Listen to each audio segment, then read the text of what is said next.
Salve cervejeiro, salve cervejeira, muito bem-vindos a mais um episódio do Pindureta Cast. Hoje mais um vídeo da série Beerpedia.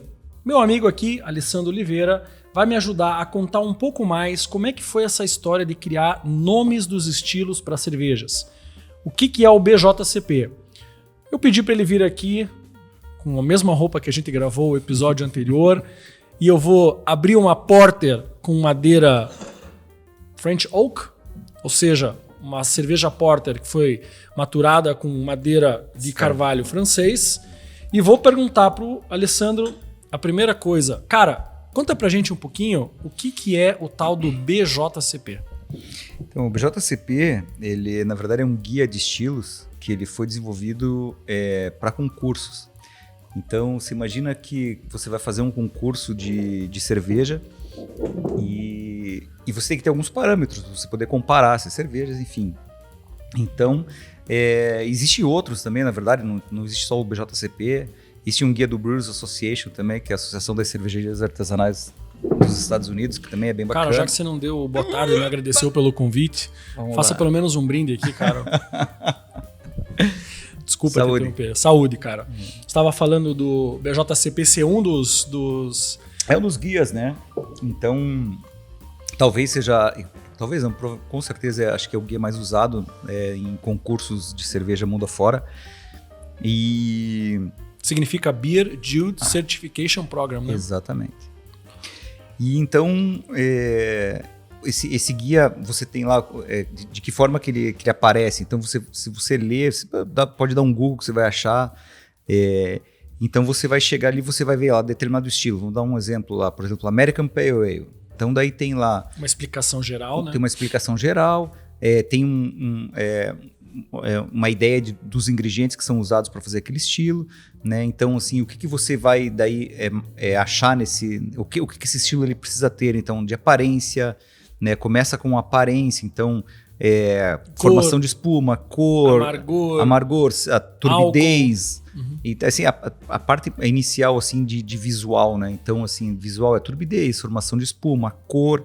Então, é a primeira análise que é feita, né? Então, num concurso, o juiz que ele está avaliando essa cerveja, então as primeiras notas elas são dadas através dessa parte visual. Depois é o olfato, o que você tem que ter de aroma nessa cerveja, nesse estilo, né?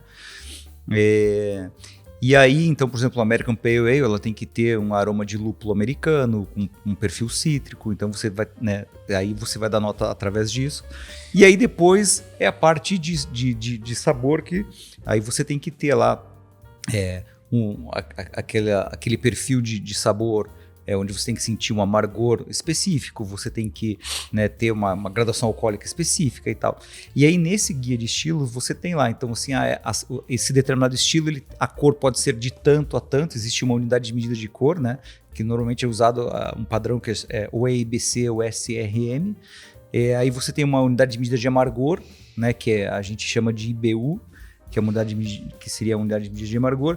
E aí você tem graduação alcoólica, então aquele estilo você tem que ter lá, vamos supor lá, mais ou menos de 4,5% a 6,5% de álcool, então você tem que ter um amargor de tanto a tanto, e aí você tem mais ou menos um parâmetro daquele estilo de cerveja, para a pessoa que está julgando ela conseguir, né?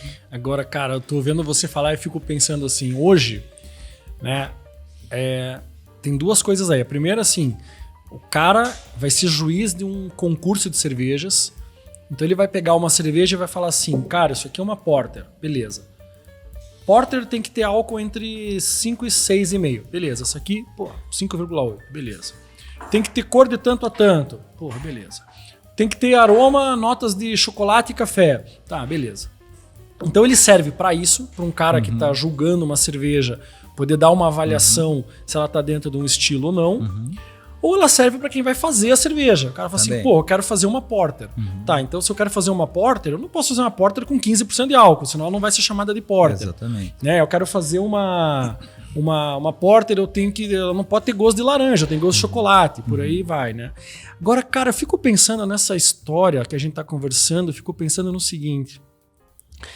Antigamente, cara, muito provavelmente tinha um loucão que fazia uma porter na Austrália, um loucão que fazia na Bélgica, um loucão que fazia na Inglaterra. E não sabia que o nome daquele negócio era porter, né? Mas eles faziam uma cerveja assim, né? Escura, porra, um pouquinho mais encorpada, com nota de café, chocolate e tal. Aí um dia, esses loucão todos se juntaram e falaram assim: nós temos que dar um nome pra essa porra e dizer quais são os parâmetros, né? Você faz ideia de como é que isso aconteceu ou não? Eu acho assim, na Austrália deve ter sido bem depois, né? Esse estilo porter, por exemplo, era um estilo que ele era feito na Inglaterra, no norte da Europa, né? E até ali mais Escandinávia, ali existia esse era um estilo de cerveja comum lá, provavelmente porque alguém lançou esse estilo de cerveja naquela época. A galera gostou e todo mundo começou a copiar e enfim virou uma coisa regional, né?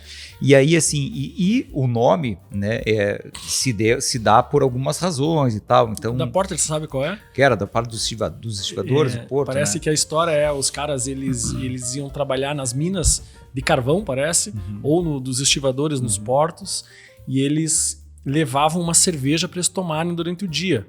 E era a cerveja que eles colocavam na garrafinha para ir tomando o dia inteiro. E eles chamaram de porters. Não sei se é verdade, mas é uma história muito boa. É uma história bonita. Mas assim, então provavelmente o começo desses estilos, né? Então todos eles têm uma história. Se for estudar a fundo, você vai achar uma história de todos eles.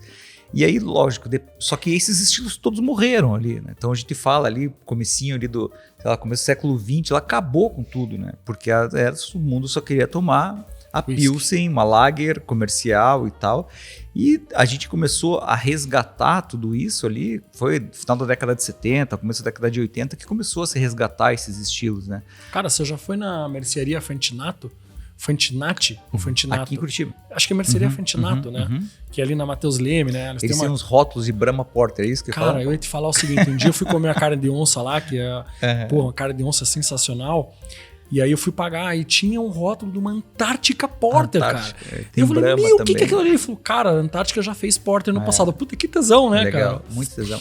Não, existe uma história aqui que as primeiras cervejas que vieram pro Brasil foi na época que tinha a família real aqui, tinha alguém da família real, algum integrante lá que ele devia ter algum pezinho lá no norte da Europa e que por conta dele começaram a trazer cervejas de navio. Eu imagino como devia chegar uma cerveja, né? Sair de lá, atravessar o Atlântico aqui, chegar sem refrigeração e tal, é difícil imaginar como é que chegava a cerveja, mas as primeiras cervejas... Os caras só achavam que estavam tomando o sour aqui, né? Sim, fica num navio a 40 graus ali. Pô, essa cervejinha azeda é boa, né?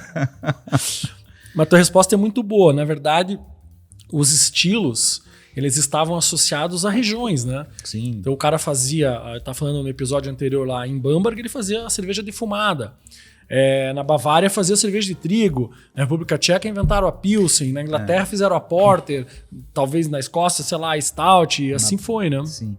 Então, hoje, é legal, hoje em dia ainda você vê isso de uma forma bem clara, assim, quando você vai para a Europa, a Alemanha, assim, um país que eu acho que é bacana de você ver isso. Determinadas regiões, você pega no sul da Alemanha, ali, Munique, a cerveja de trigo tem a Helles. Você sobe um pouquinho em Colônia, você tem a Kelch. Você vai para cima, você tem as German Pilsner. Né? Então, a Bélgica, né? Nuremberg você tem aquela cerveja que é uma cerveja bem maltada deles e tal. Então, cada regiãozinha pequenininha, eles têm aquela cerveja região e que eles até hoje eles continuam fazendo, né? A Altbier é de Düsseldorf? Eu acho que sim, né? E aí, assim, na Bélgica também, você tem, assim, algumas coisas, assim, algumas cervejas que você ainda tem essa coisa toda aí. A história da Witbier, né, criada para conter o avanço das cervejas de trigo do sul da Alemanha.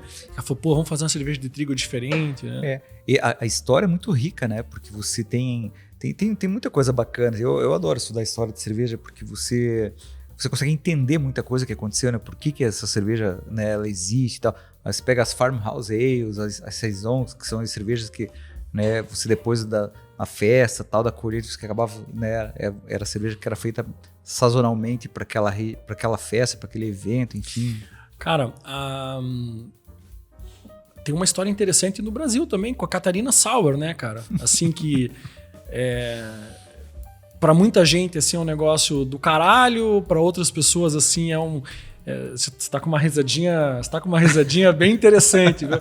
Para outras pessoas você fala assim, cara, para mim é meio balela e tal, mas pô, o fato é, cara, eu baixei recentemente a última versão do BJCP. Tem o estilo Catarina Cara, Sour. tem um estilo Catarina Sour, ou seja... Estilo brasileiro. Estilo brasileiro. Os caras falam, pega essa cerveja sour aqui, vamos misturar com bergamota, com goiaba, com maracujá, com caju, e alguém lá falou assim, cara, acho que isso aí tem potencial para ser um estilo brasileiro. Então, eu acho assim, a nossa história cervejeira, ela é muito curta, né, perto dessas histórias que a gente fala de Europa e tal. Então, assim, a gente não... Assim, eu acho que esse estilo de uma fermentação rápida, né, você produzir uma cerveja sour né, de uma forma relativamente rápida e colocar alguma fruta e tal, não é uma coisa que foi inventada no Brasil. E em um determinado momento, tinha bastante cervejarias fazendo aqui. A gente foi a primeira cervejaria do Brasil que fez esse tipo de cerveja. Aí, de morango você fez, né? A gente fez há uns 8, 9 anos atrás, a gente fez uma de morango, uma de graviola e uma de acerola. Lembra do festival de Blumenau lá? Isso, a gente se encontrou lá e eu lembro que você falou pra mim assim, eu falei, porra, é cerveja de morango? Você falou assim, cara, daqui a 1 ano tá todo mundo fazendo essa cerveja aqui, pode escrever. Lembra que você me falou isso ou não? E aí, assim, de repente muita gente começou a fazer e tal, e aí, assim, criou-se uma ideia de que no Brasil se bebia muito essa cerveja. E que não é a realidade, né? Hoje em dia já tem muito menos cervejarias fazendo esse tipo de cerveja. Então, assim, você encontra ainda, assim, num bar que seja cervejeiro, que tenha lá 30 torneiras, sei lá, 20 torneiras, você vai achar uma torneira desse tipo de cerveja, né? Mas, assim, é mais comum aqui no sul do Brasil, então não é uma coisa, assim, que eu acho que, assim, que a gente pode falar que é uma cerveja nossa, que só a gente tem, ou que de repente, assim, quase todas as cervejarias do Brasil fazem esse tipo de cerveja e tal, assim, então eu acho... Só não sei porque que chamaram de Catarina Sour, né? Cara? Também não sei, uma boa pergunta. Assim, podia ser Brazilian Sour, né? Podia ser. E quando eu aprendi a fazer cerveja, eu fui em Londres, na Bruges, o pessoal fazia uma cerveja parecida, eu aprendi a fazer com eles essa forma de acidificação. E eu falei, como é que se chama essa cerveja que eles falaram assim? A gente chama de London Sour. London Sour, interessante.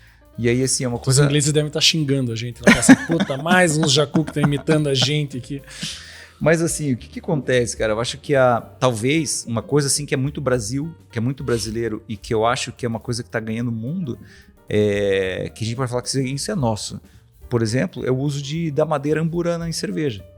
Então, a gente foi a primeira cervejaria do Brasil a usar amburana, a gente foi a primeira cervejaria que registrou uma cerveja no Ministério da Agricultura. Você está falando da Whey, isso? Isso, né? Que foi a Amburana Lager. E aí, assim, hoje, muito tempo depois, você vê a Latrap fez uma cerveja maturada em Amburana. Você sabe as regras do merchandising aqui, né? Não. Se ficar fazendo merchandising, tem que mandar uma caixa de nova skin. Então, só para deixar claro, pode falar da Amburana, que foi a Whey, mas depois não esquece de mandar a caixa. Maravilha. Mas assim, você vê a Firestone Walker, a cerveja de aniversário deles foi maturada em Amburana. Latrap fez cerveja maturada em Amburana. Então, assim, Amburana que vai bem, né, cara? Vai muito bem, a madeira é fantástica. Essa cerveja aqui, essa Wood Age aqui, uma cerveja que a gente fez para a programação do nosso clube de assinatura de maio. E, cara, e só um parênteses, eu tenho recebido uma porrada de mensagem da galera falando daquela quadruple na madeira. Sobrou garrafa lá? Eu vou guardar umas garrafas aqui, porque essa cerveja daqui, sei lá, 6 meses, ela vai estar mais animal ainda, assim. E a gente fez uma porter com carvalho francês, fez a quadruple com amburana ou castanheira, né? Não lembro. E a gente fez a bock com amburana e ficou legal também, né? Então ela é uma madeira interessante, ela é coringa, assim, né? Sim. Eu acho que é a madeira mais legal que a gente tem no Brasil. E aí, assim, hoje em dia você vê muita gente usando, né? E assim, acho que até mais fora do Brasil do que dentro do Brasil. E eu acho que se a gente tivesse realmente uma cerveja com uso com essa madeira, assim, que a gente começasse realmente talvez fosse um estilo bacana da gente chamasse, pô, esse aqui é um estilo brasileiro. E o mundo tá copiando. Então, assim, é uma forma da gente realmente ter uma identidade, né? Sim. Eu acho que aí sim é uma coisa bacana. Para um ingrediente da terra, né? Sim. Cara, agora uma coisa interessante para a gente finalizar esse papo de estilos é uma coisa que assim que me chama bastante atenção assim pela minha assim experiência particular de evolução de paladar assim. A gente começa a tomar coisas assim mais excêntricas. Você começa a tomar Stout, você começa a testar uma porrada de cervejas lupuladas diferentes, sours, e daí, cara, não sei, depois de um tempo você começa a gostar pra caralho da Spitfire, da London Pride, a HB Helles, assim, cara, a Gauden fez uma German Pils lá pro pack aquela que eu te mandei, a German Pale Ale lá, né? Foi interessante, sim, né, cara? Eu falei, cara, a cerveja tá do caralho, eu não lembrava que tinha tomado. Depois que eu vi com o rótulo, parece que mudou. Nesse mesmo pack, ela fez uma German Pils, assim, cara, ficou muito interessante. A cerveja ficou até meio parecidona, assim, com a Pilsner Urquell, com todo respeito à Pilsner Urquell, mas ficou um tesão. E aí, cara, dá vontade de tomar aquela cerveja todo dia. Porque você quer tomar uma cerveja, cara, que te entrega um pouquinho de sabor, um pouquinho de sensação ali, de um corpinho, que não seja uma cerveja mainstream de merda, assim, mas você não aguenta a pedrada todo dia. Assim, né? Eu vejo assim, talvez, né? Eu tô falando isso porque as pessoas acabaram tomando a Pilsen, a Helles, a Witbier pra cacete, porque é um negócio que vai, cara, sabe? Não enjoa, né? Não enjoa, não machuca, né, cara? Eu faço um paralelo que é o seguinte, cara. Se você pegar e for fazer um acampamento, ficar uma semana em algum lugar lá comendo churrasco. Se você comer a carne com sal, você come a semana inteira. Se você temperar a carne no outro dia, você não consegue comer ela de novo. Você fica 3 dias rotando, até você melhorar daquilo, porque você não aguenta, você nem lembra da carne. Então assim, eu acho que tem... Inclusive o cara que come carne temperada devia levar um cacete, né? Eu como gaúcho, assim, quando o cara vai e veja aqueles bife temperado, eu falo, puta, que vontade de pegar Eu não sou gaúcho, mas eu concordo. Concorda que, que maldade, né? Mas assim, eu acho que a cerveja tem isso, assim, você realmente, você consegue beber numa quantidade muito maior, você consegue beber todo dia. Alguns estilos de cerveja que eles realmente não têm, assim, tanta personalidade, eu acho, seria talvez a palavra. Então, assim, eu sempre falo isso, assim, evento de cervejeiro, assim, que eu participei de vários eventos muito bacanas, assim, chegava no fim do dia, legal, ficamos servindo pedrado o dia inteiro, o pessoal tomando golinho, cheirando copo o dia inteiro, tal, não sei o quê. No final do dia, cara, a gente quer uma lager muito bem feita, mais lupulada, amarguinha e tal, mas que não seja aquela coisa assim que... Ou então, de repente, uma cerveja mais tranquila e com menos álcool pra gente beber em quantidade, porque a grande verdade é o seguinte, eu acho assim, quem gosta de cerveja de verdade, assim, gosta de tomar volume, gosta de tomar quantidade. Então, assim, tudo bem, Você já foi pra Oktober? Lá de Munique, não. Cara, eu ia te falar isso pra gente ir junto. A gente fazer uns casais, assim, ir junto. Porque é uma festa super família. Então as famílias levam até os filhos, cara. Eu fiquei super impressionado, assim, que você vai andando pra festa e tem os casais com os filhos, tudo a caráter, assim. E há uns 3, acho que foi um pouco antes da pandemia, uns 4 anos atrás, ou 5 anos, a Porto aqui, que é parceira da Casa Flora, levou algumas pessoas lá pra conhecer, e a gente ficou dentro do pavilhão da Paulaner. Cara, e daí, porra, tem uma parte que você vai achar do caralho, cara, que assim, a cerveja é boa, mas a comida, cara... É muito bom, né? Muito boa. Cara, tinha uma tábua, assim, com um galeto assado, uns joelhos de porco. Eu falei, meu Deus do céu. Aí, cara, vem aquelas mulheres, né, tradicional, assim, aquelas tiazinhas, assim, monte né, de aquelas caneca. tiazinhas... Cara, com uns 5 canecos aqui, e assim, ó, de 1 litro cada caneco, mais o vidro, né? Segurando aqui, assim, e aí ela vai e coloca um caneco de 1 litro, assim, desse assim, cara, você não vai conseguir tomar uma caneca de 1 litro, né? Mas você toma, cara, porque é muito bom e gelado, cremoso. Então é aquela coisa você quer tomar a cerveja, mas quer tomar uma lager boa pra caralho, né? Daí você toma um monte, né? É verdade. Eu fui pra Munique algumas vezes, mas eu nunca conseguia conciliar com a Oktober.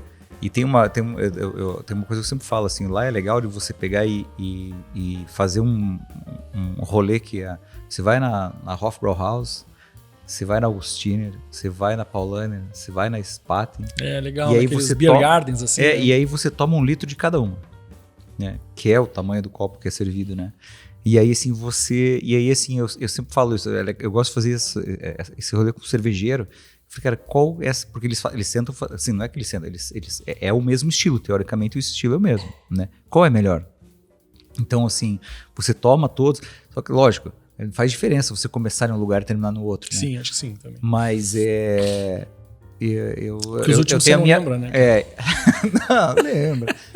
Mas eu tenho a minha preferida delas todas ali, mas assim, é engraçado, porque cada um acaba preferindo uma ou outra, tá? É legal. Cara, que a questão é assim, é muita coisa, né? A gente bateu um papo aqui com o Enzo, ele fez uma beer trip pela Bélgica também. E aí, cara, a cultura é muito rica, né? Sim. A cultura é muito rica, assim, você tem muita... Isso é um negócio legal, na verdade. Qualquer viagem do mundo que você faça, você vai ter uma cervejaria local, Sim, não existe. ou alguma cultura, alguma história, né? Não existe lugar que não tenha. Isso Lá minha irmã mora em Boston, né? Então a gente... Toda vez que eu vou lá na Samuel Adams, assim. Parece que cada vez sempre tesão, cara. É sempre legal, é sempre bacana, assim. A cervejaria é um negócio legal de visitar, assim. Sim. Alessandro, chegamos aí ao fim de mais um episódio falando sobre estilos de cerveja. Vamos agora, essa semana, pensar quais são as próximas histórias que a gente vai contar, se planejar aí com as cervejas e vamos pra frente. Boa, valeu.